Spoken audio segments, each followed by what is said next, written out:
to It All Starts Here. This is a podcast focusing on the communication and education of topics in reproductive science and women's health.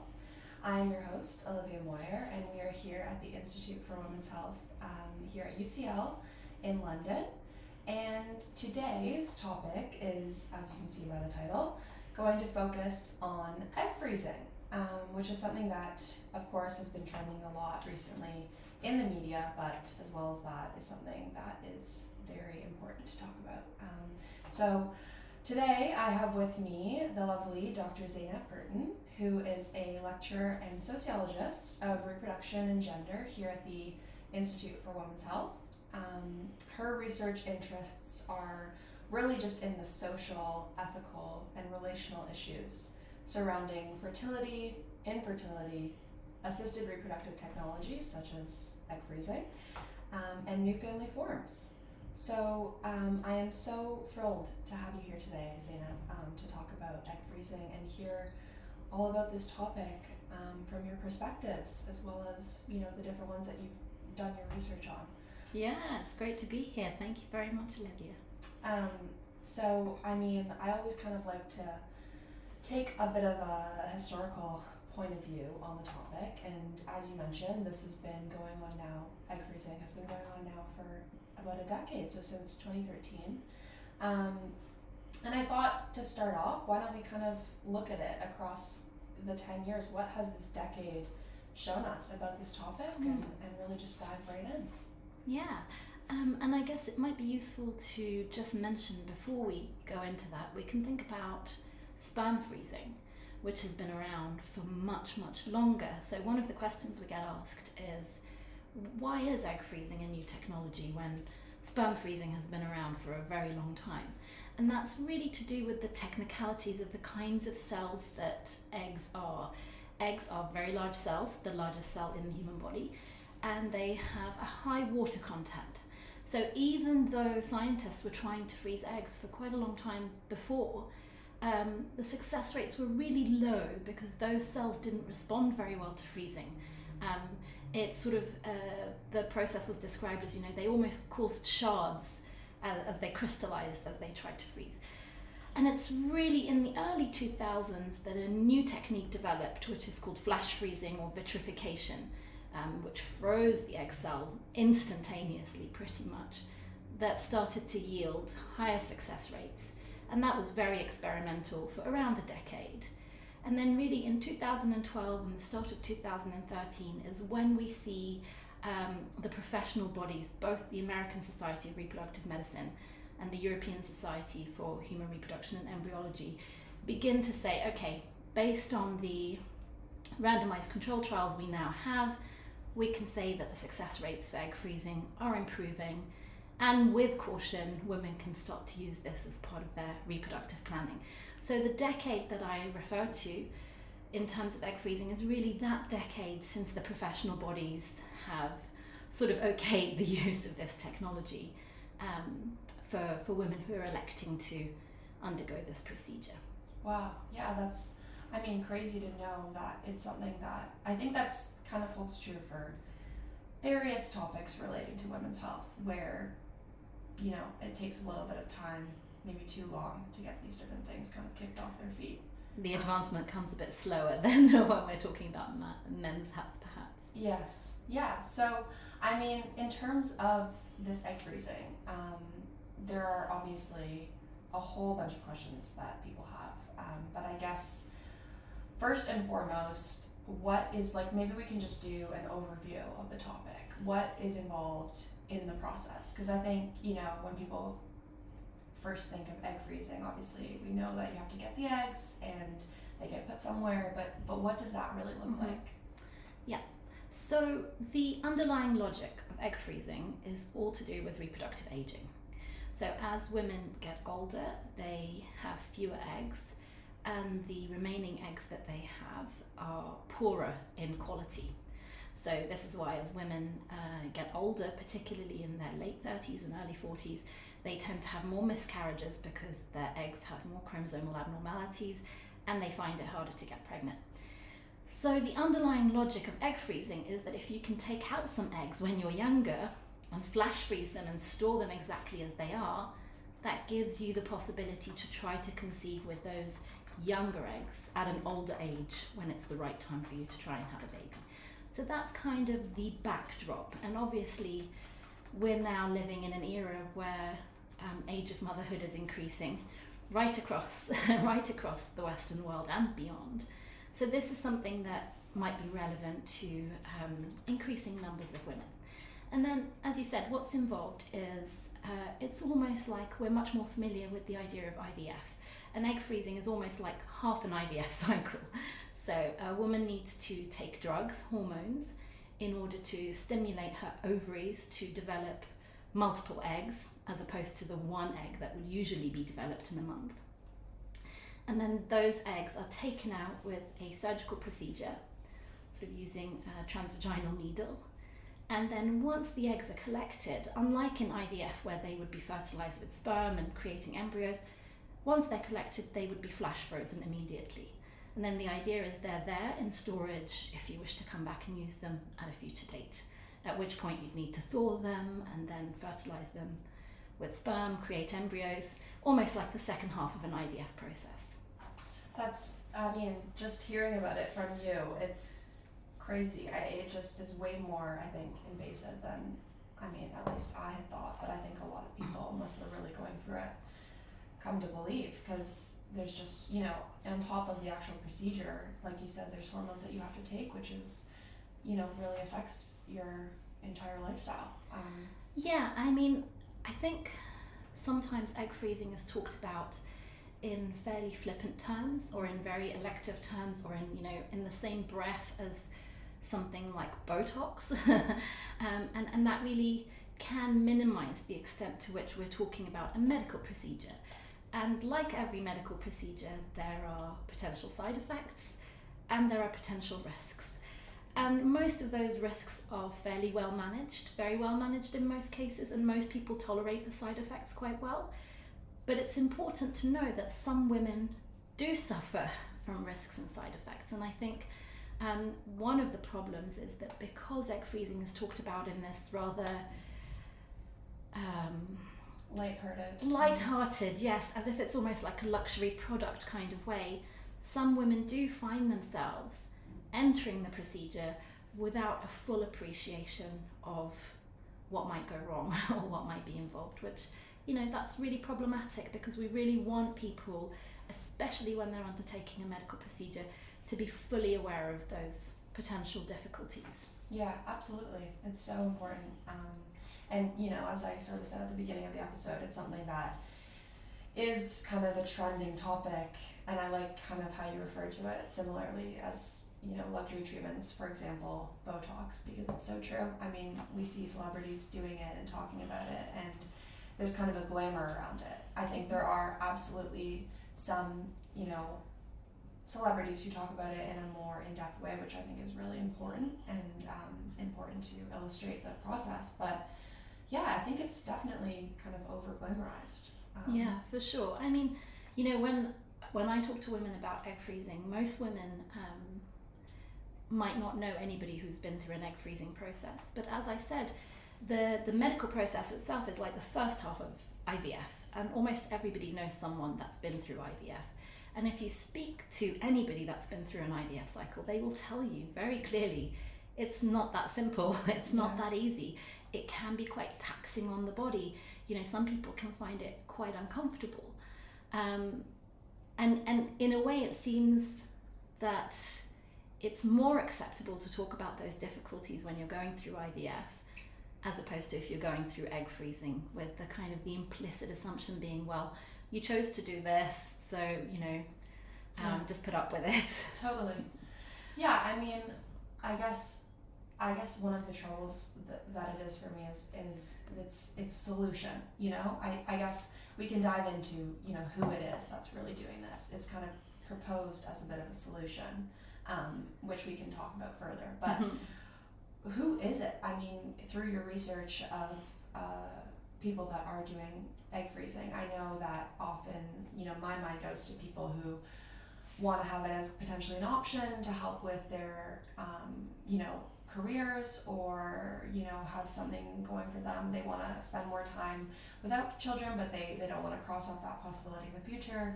I mean, what do you find is true? Like, are there certain groups of people that are doing it more than others? Absolutely. So there are two main groups of people that are freezing their eggs. One group are precisely like you've described, and I call those women, proactive egg freezers. And they tend to be in their early 30s, late 20s, early 30s. These are young women who either know that they have a long career trajectory, they are starting out as lawyers or doctors or in the foreign service, or they have these quite exciting professional careers which they know it's going to take a little bit of time before they're in that place ready to settle down and have a family. And what they want to do is make sure that they are freezing their eggs now, so that if they decide to have a family, in 5, 6, 7, 8, 9, 10 years time, they have these younger eggs stored. And those women tend to feel quite positively about the process. They feel like they're making quite an empowering decision. So that's the first group. The second group of women tend to be older, so women in their late 30s or early 40s. And those women really are, I call them preservers. They're preserving their remaining fertility. They're not really intending to delay becoming a mother. Many of them say they really wish they could have been mothers by that point. They had expected to be mothers by that point. And either they have come out of a relationship fairly recently, a relationship that they thought was going to progress into having children, or they haven't been able to find the right partner to have a family with, and they're sort of at a stage where they feel like, if I don't do something now, I'm going to lose my remaining fertility. So, and actually those women tend to be much more anxious, because they're not necessarily freezing their eggs because that's what they really wanted to do. They're freezing their eggs because they don't really feel like they have many other options. They don't want to become solo mums. They know that they'd really like to have a shot at motherhood, but they just want to buy time to perhaps find another partner or something like that. And the profiles of those two groups are slightly different and distinct, and kind of the emotional journey for those groups is slightly different. Yeah, absolutely. And I think, what was the statistic that you were telling me when we were talking about this? I think it was something. So the people that are freezing their eggs out of those two groups, in general, to generalize, you were saying 1 in 5 people will go back and get their eggs? Well, not necessarily will, but if we look at some of the data we have right now, so a few years ago I did a study with the largest clinic in London that's providing egg freezing. And what we found in that research was that 1 in 5 women had come back. So, that's that could change in the future. But looking through their data over a 10-year period, only 1 in 5 of the women who'd frozen their eggs had come back. So it could be that we don't really know what happened to the other 4/5. Right. Did they have children naturally outside of a clinic setting? Did they decide not to have children? Are they still undecided and are still leaving their eggs in storage for some point in the future? We really don't know. But it was that quite small number that had come back to use their eggs. And that sort of really echoes the research we have globally at the moment. Is we know a lot more about women who are freezing their eggs and a lot less about anybody who's come back to use their frozen eggs, because the number of women who have done that is still really relatively small. That's so interesting. I mean, I wonder, because, as I kind of alluded to earlier, obviously egg freezing is a really nice it's presented in a nice way as a solution. I look at that kind of, I hope not to be able, or I hope to not have to go through that kind of procedure, because obviously anything that requires additional kind of medical care there are different things about that people don't necessarily want to go to or go through. But in terms of having it as a sort of solution, I think it's important to talk about, obviously, as we mentioned, the risks that are involved, but why, people are doing it. Like, what are the motivations behind it? Because I remember we were talking about this a little bit earlier. I sort of look at it as, if I want to continue my career and have kids eventually in my life, having that as sort of an option to fall back on could be helpful for me. And I think, it's kind of promoted that way in our society. But I guess I'm kind of wondering, like, maybe the way that we look at it shouldn't be so much as like, it just feels a bit like a false hope based off of. Yeah, exactly. And I'm glad you used the phrasing, something that you could fall back on. I think that's a much better way of thinking about it than the term that's often used, which is an insurance policy. I think it's really important to convey the idea that egg freezing is by no means an insurance policy. So I think one of the biggest risks, and this is not a physical risk or a medical risk, but one of the biggest risks of egg freezing is that people will have mistaken ideas about their likely chances of success. Right. Of having babies from those eggs. So it's definitely, egg freezing is not the kind of technology where you can put some eggs aside and you can think to yourself, well, if ever I want a baby, there they are. No. At the moment, the success rates we have from egg freezing look like 1 in 5. And they may increase a little bit over the next decade to something like 1 in 4. But that's still a lot lower than what many people might think. Right. And there are many cases of women who freeze their eggs. Let's say they freeze 10 eggs, 12 eggs, and then they go back 6-7 years later and none of their eggs survive the thaw process. And of course those cases are not talked about. What we see are, because this is a big commercial field as well, let's be honest and realistic about that. So what we see highlighted and what we see exaggerated and what we see represented is the potential hope that this technology offers, and is the kind of potential benefits. Now we see much less discussion of those cases where, people are just left devastated or disappointed.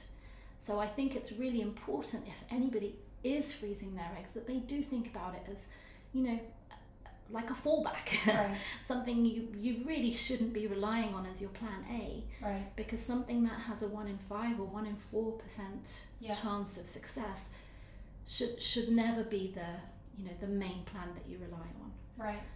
Yeah, I think, obviously it's kind of presented in a way where it's meant to give you a bit of comfort, I mean, for so long, and still, the whole process of reproduction, most of that falls on the woman. Mm-hmm. And, in our society, we've made great advancements in terms of like a woman's ability to participate in the workforce through various different fields. And so I think the having egg freezing is sort of a way to like coincide with that. Maybe it's a technology that's meant to help women, but I think obviously you have to have the right balance between the information related to egg freezing and the different areas of education on this topic, so that you can go into it in an informed way. Because I mean, by no means in this episode do I want to say like, don't think of egg freezing as a possible solution. Of course it could be that for you, and I think it's important to empower women, because that's what it's really all about. Absolutely. I think it's not anybody's business to tell another woman what is or is not right for her reproductive trajectory or her fertility. These are really decisions women need to make for themselves in a way that suits their life and their life plans. So egg freezing could absolutely be the right decision for one woman, but it could be the absolutely wrong decision for another woman based on how they're making that decision and what information they have to go on. So I think the really important thing is that women are fully informed about the side effects, the risks, the success rates, in a really kind of realistic and fully transparent way, so that they can decide not just whether they want to put their bodies through that medical procedure, but do they want to fork out £5,000-10,000? And of course that's still absolutely not accessible to the great majority of people, because it's so expensive. But for some women, regardless of the expense or regardless of the very small success rate, it could be the absolute right thing. Mm. But what's important is that that kind of information is available, and that women aren't duped into freezing their eggs by the promise of false hope. Yeah, absolutely. I think that's so important, and I totally agree. In terms of, we've touched on how it really does come down to the woman, and I completely agree with you. I mean, everyone should be able to make their own choices for themselves, based off of as much information as they can be provided with. Do you think that there's a way, though, for, the partner, or let's just talk about it in a heterosexual couple, the man, like, is there a role for the man? Of course, you don't want, some guy telling you, oh, you better freeze your eggs, not in that way, but is there a way that they can help in the process? Is there a way they can be more involved? I mean... Yeah, at the moment, from what we know, most of the women who freeze their eggs tend to be single and not in a relationship. Or they tend to be in relationships that are unstable or uncommitted. So, we do also see women who are freezing their eggs because their partner is not necessarily committed to the relationship or not necessarily committed to having children. And in those cases, it's a little bit of a problem, right? Because if you have a disagreement in a relationship, and then the male partner says, well, I don't know, you can just freeze your eggs. That's the kind of dynamic we don't want to see. On the other hand, just like any medical procedure, if you are in a partnership and your partner is going through something, of course there are so many ways to be supportive and kind and, just to make that person feel safe and supported while they're going through that. I think it's really interesting to think about, particularly as a sociologist, something I do think about is a fairly new technology like this, how might it affect gender relations going forward? And how might it affect how women think about their own responsibility, their fertility, their negotiating power in relationships? I mean, some feminists have been concerned that if the technology of egg freezing exists, then it almost gives men who want to postpone having children kind of like a get out clause, that you don't have to make that decision right away. You could get your partner to freeze their eggs and then prolong the amount of time you have to make decisions. And again, that's probably not an advisable route. Yeah. But it's interesting to think and see how these things are going to develop in the coming decades. Yeah, no, I really, it's something that whether it's talking about egg freezing or it's talking about different topics in reproductive science and women's health, I think something that we have said since the beginning of this series and, has become, more evident to me is it always comes down to the woman, like always. And I guess I just think that a way to move forward, not only should we be taking in, opinions to educate women, but it should also be to educate the man, like the partner, because there's just so much room to include more people. Obviously there are spaces where it's the individual's choice, but I think it is important to be able to feel like you have the support of other people in the community. Absolutely. And more broadly, I started out talking about this issue of rising age of motherhood or later motherhood, which we're seeing right across the world. And that's often talked about in terms of women postponing childbearing or women wanting to have children later. And actually what some researchers and sociologists have argued is that much more than women, it's the men who are wanting to have children later and women who are needing to fit in with that. So there is a very important piece around fertility education that needs to be addressed to both men and women. So to constantly tell women that their fertility is declining without also telling men that message is kind of missing half the audience, as it were. Men need to be aware that their female partners have a limited reproductive lifespan. So if they do want to, create families with their partners, they need to also take that into account, and that has to be, maybe as a society, we just need to be a little bit more aware of that, right. And a little bit more supportive of that. Right. Yeah. For both men's and women's sake. Absolutely. Yeah. So talking a little bit about this, shifting it towards more of a ethical kind of gear. I mean, egg freezing, obviously there are so many different stages where I think ethical concerns and issues can arise. But I mean, you talked about people that come back and for their eggs, 1 in 5 roughly. Mm-hmm.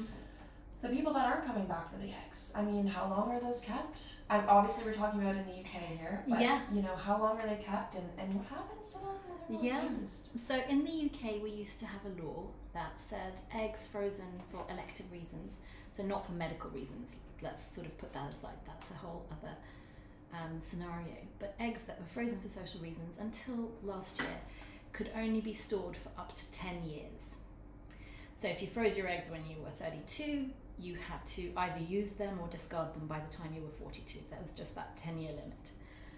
And that changed last year, and now the eggs can be stored up to 55 years, which, you know, a lot of people find that really weird. You know, 10 years might be too short a time, but 55, that seems like a crazy long time. But that was just to do with sort of the technicalities of the legal structure and framework.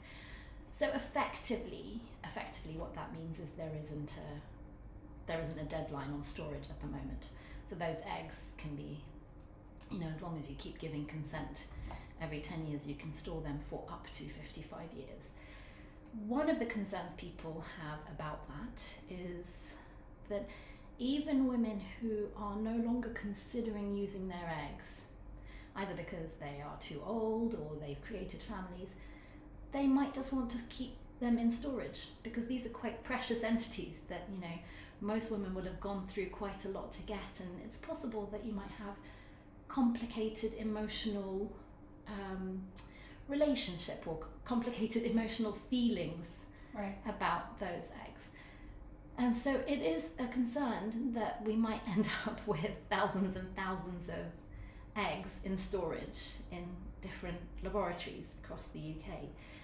And again, as I said, this is a fairly new law that's just come in, so we don't know. Will women, as soon as they have completed their desired family size, or as soon as they've decided they actually don't want children, will they call the clinic and dispose of those eggs so they don't have to pay the annual storage fee?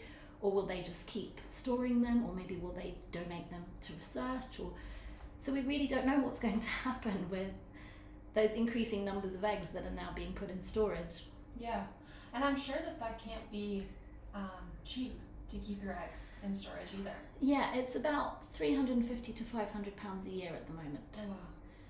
Probably will increase in the near future, I suspect. So, you know, it's not, it's a consideration for sure.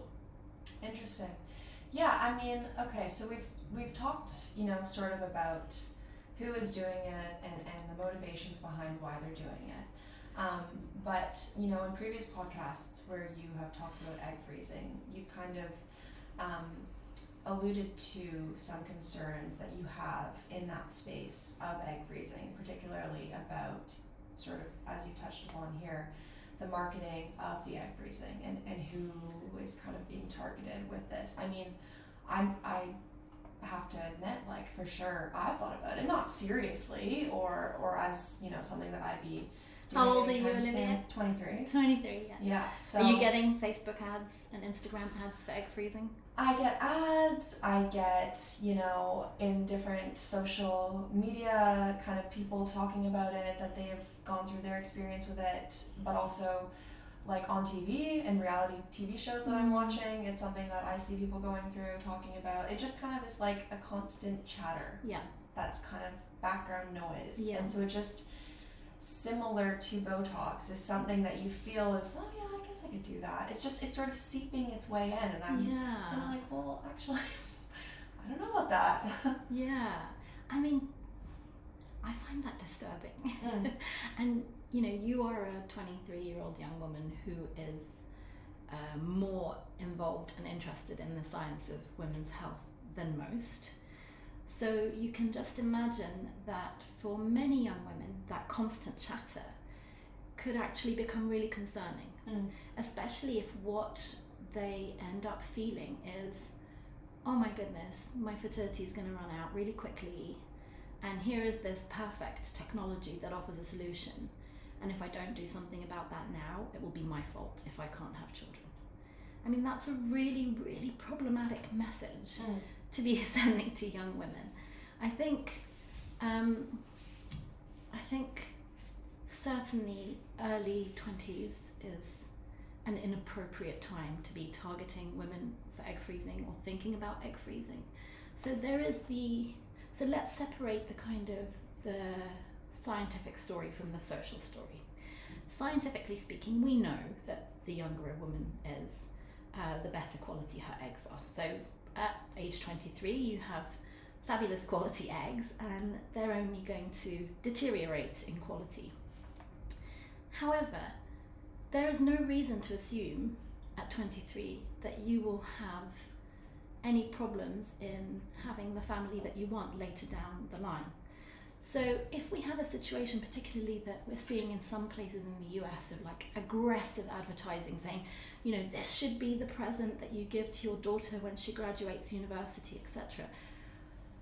What that will mean is just thousands upon thousands upon thousands of women needlessly going through a procedure that they will never need, and that will never offer them benefit, and that has some potential of risks. That it could actually, you know, damage their bodies in some ways without any possibility or any need for offering benefits down the line. Yeah. So I do understand that, you know, particularly from a medical perspective, younger eggs do better. So there might be an argument for, especially women who are going to want to have children later in life, who are going to want to leave having children into their late 30s or early 40s. There might be an argument for them to freeze their eggs in their late 20s, or, you know, when they're 30 or something like that. I can totally understand that. To think about it earlier than that, I think, is just really exploiting young women and just generating fears, you know, generating unnecessary fears. And what we need to look at is who benefits from that. And it's not young women that benefit from having those increased fears. It's the companies that are selling it. So important. Yeah. It's definitely something that we've been talking about more here, is just sort of focusing on separating what you just said, sort of the social side of it, from the science. Obviously, there's a space to incorporate the education, you know, in terms of the science with the social, but there's also, you know, when it comes to marketing and different tactics that are based around, you know, generating some sort of income, it's important when it comes to our health, really important to focus on, you know, why that's probably not in anyone's best interest. Exactly. And just, I think, you know, again, as a sociologist, you know, in the kind of sociology of women's health courses that I run here at UCL, one of the things that I really want my students to try and think about are who is saying what. You know, if this is a message that you're hearing, well, where is that message coming from? Right. And who benefits from that message being relayed in that way? And it's really important to try and think about those things, because they're not always super straightforward. So if there is a huge kind of advertising campaign for more and more young women to freeze their eggs, it's really important to just stop and think, okay, where are those messages coming from? And who are they benefiting?